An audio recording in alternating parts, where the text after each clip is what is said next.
Now, Iran has threatened to use never-before-used weapons on Israel if Israel chooses to attack Iran again. At stake for the West Asian nation is their expensive economic diversification plan, which were aimed at securing their future post-fossil fuels, and also a reliance on a peaceful environment for business and tourism to flourish. Now, remember, when Iran had carried out its reprisal on the state of Israel over the weekend using 300 drones and missiles, one of the interesting aspects that emerged in this case is that the state of Jordan, the Kingdom of Jordan, intercepted multiple missiles and drones. However, King Abdullah has stressed that his country must not become the theatre of a regional war. Last weekend, Jordan was amongst a group of nations that also included the likes of the United States, Britain and France, who actually helped the state of Israel in shooting down and intercepting the drones and missiles that were launched by Iran. Now, apart from the Gaza war, Jordan now faces the additional threat of being stuck in the middle of a widening Iran-Israel conflict. Now, King Abdullah, in a phone call with the American President Joe Biden, has called for a de-escalation. Jordan has stressed that its aim was to actually safeguard its own sovereignty rather than to defend the state of Israel by intercepting the Iranian missiles and drones.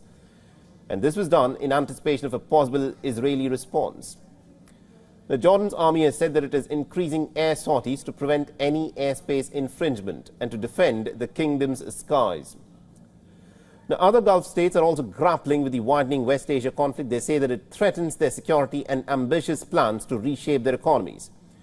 And earlier in the week, Qatar's Emir had spoken to the Iranian president about the need to reduce all forms of escalation and to avoid the expansion of conflict in the region.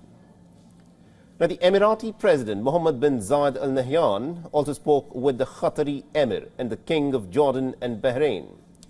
While Saudi Arabia's Crown Prince Mohammed bin Salman spoke with the Iraqi Prime Minister.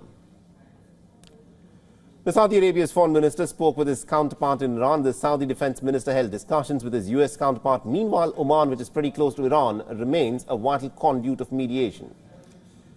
Now, Cairo has also expressed some deep concerns at the escalation of hostilities and has called for maximum restraint to be exercised by all responsible powers. Now, the Foreign Ministry has said that Egypt will be in direct contact with all parties in the conflict to try and contain the situation. On the other hand, according to the state news agency Sana, the Syrian Foreign Minister Faisal Mikdad has told his Iranian counterpart in a phone call that Iran's response is an absolutely legitimate right to self-defense as given under Article 51 of the United Nations. For all the latest news, download the WION app and subscribe to our YouTube channel.